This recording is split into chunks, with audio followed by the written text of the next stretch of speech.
प्यारे कृष्ण भक्तों को मेरा प्यार भरा राधे राधे। आज हम श्रीमद् भागवत के 6वें स्कंद के 15वें अध्याय में प्रवेश करेंगे, जिसमें चित्रकेतु को अंगिरा और नारद जी के उपदेश का वर्णन किया गया है।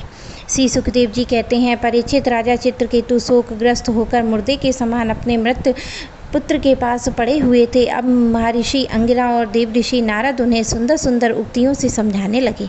उन्होंने कहा, राजेंद्र, जिसके लिए तुम इतना शोक कर रहे हो, वह बालक इस जन्म और पहले जन्म के जन्मों में तुम्हारा कौन था, उसके तुम कौन थे, और अगले जन्मों में भी उसके साथ तुम्हारा क्या संबंध रहेगा। जैसे जल के वेग से बालू के कण एक दूसरे से जुड़ते और बिछुड़ते रहते हैं, वैसे ही समय के प्रभाव में प्राणियों का मिलन और बिछोह होता रहता है। राजन, जैसे कुछ बीजों से दूसरे बीज उत्पन्न और नष्ट हो जाते हैं, वैसे ही भगवान की माया से प्रेरित होकर प्राणियों के अनन्य प्राणी उत्पन्न होते हैं और नष्ट हो जाते हैं। राजन, हम तुम और हम लोगों के साथ इस जगत में जितने चराचर प्राणी वर्तमान हैं, वे सब अपने जन्म के पहले नहीं थे और मृत्यु के पश्चात नहीं रहेंगे।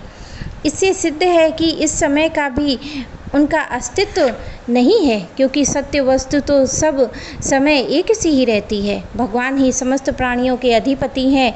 उनमें जन्म मृत्यु आदि विकार बिल्कुल नहीं है। उन्हें ना किसी की इच्छा है ना अपेक्षा है।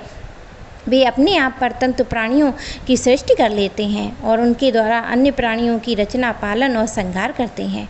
ठीक वैसे ही जैसे बच्चे घर घरौंदे खेल खिलौने बना बना कर बिगाड़ते रहते हैं, राजन, जैसे एक बीज से दूसरा बीज उत्पन्न होता है, वैसे ही पिता की देह के द्वारा माता की देह से पुत्र की देह उत्पन्न होती है। पिता माता पुत्र जीव के रूप में देही हैं, ब्रह्म दृष्टि से केवल शरीर हैं। उनमें देही जीव घट आदि कार्यों में पृथ्वी के समान नित्य है। राजन, जैसे एक ही मृत्तिका रूप वस्तु के घटत्व आदि जाति और घट आदि व्यक्तियों का विभाग केवल कल्पना मात्र है, उसी प्रकार यह देही और देह का विभाग भी अनादि और अविदा कल्पित है। श्री सुखदेव जी कहते हैं, राजन, जब महर्षि अंगिरा और देव ऋषि नारद इस प्रकार चित्रकेतु को समझाया बुझाया, तब उन्होंने कुछ धीरज धारण करके शोक से मुरझाए हुए मुख से हाथ से पोंछा और उनसे कहा। राजा चित्रकेतु बोले, आप दोनों परम ज्ञानवान महान भी जान पड़ते हैं, अपने को अवधूत वेश में छिपाकर यहाँ आए हैं। कृपा करके बतलाइए, आप लोग कौन हैं। मैं जानता हूँ कि बहुत से भगवान के प्यारे ब्रह्मवेता मेरे जैसे विषाक्त प्राणियों को उपदेश करने के लिए उन्मत्त सा वेश बनाकर पृथ्वी पर स्वच्छंद विचरण करते रहते हैं।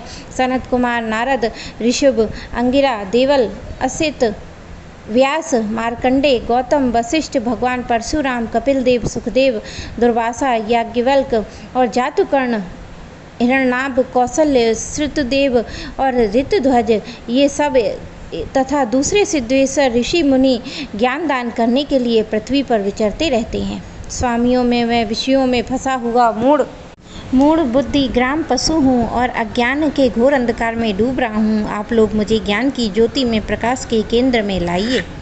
महर्षि अंगिरा ने कहा, राजन, जिस समय तुम पुत्र के लिए लालायित थे, तब मैंने ही तुम्हें पुत्र दिया था। मैं अंगिरा हूँ। ये जो तुम्हारे सामने खड़े हैं, स्वयं ब्रह्मा जी के पुत्र सर्वसमर्थ देव ऋषि नारद हैं।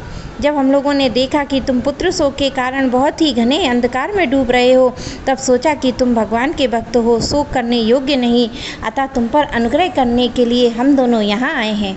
राजन, सच्ची बात तो यह है कि जो भगवान और ब्राह्मणों का भक्त है, उसे किसी अवस्था में शोक नहीं करना चाहिए।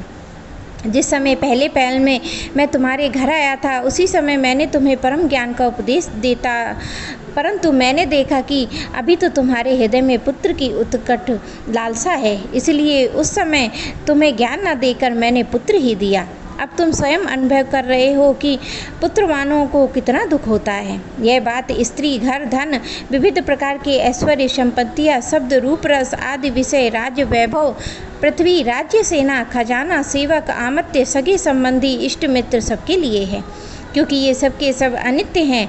सूरसेन, अतएव ये सभी शोक, मोह, भय, दुख के कारण हैं। मन के खेल खिलौने हैं, सर्वथा कल्पित और मिथ्या हैं, क्योंकि ये भय होने पर भी दिखाई पड़ रहे हैं, क्योंकि यह ना होने पर भी दिखाई पड़ रही हैं।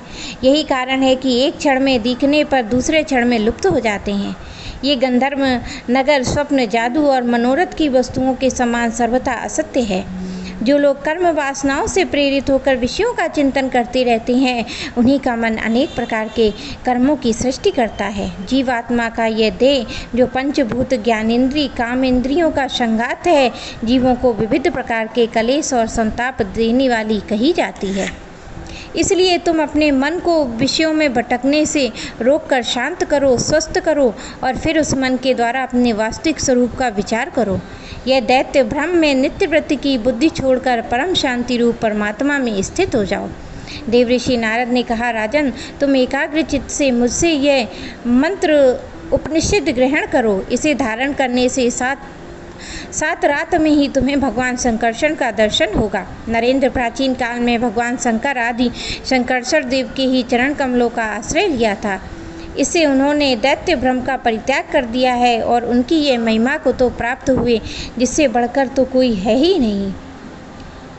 तुम भी बहुत ही शीघ्र भगवान के उसी परम पद को प्राप्त कर लोगे। मेरे प्यारे कृष्ण भक्तों को मेरा प्यार भरा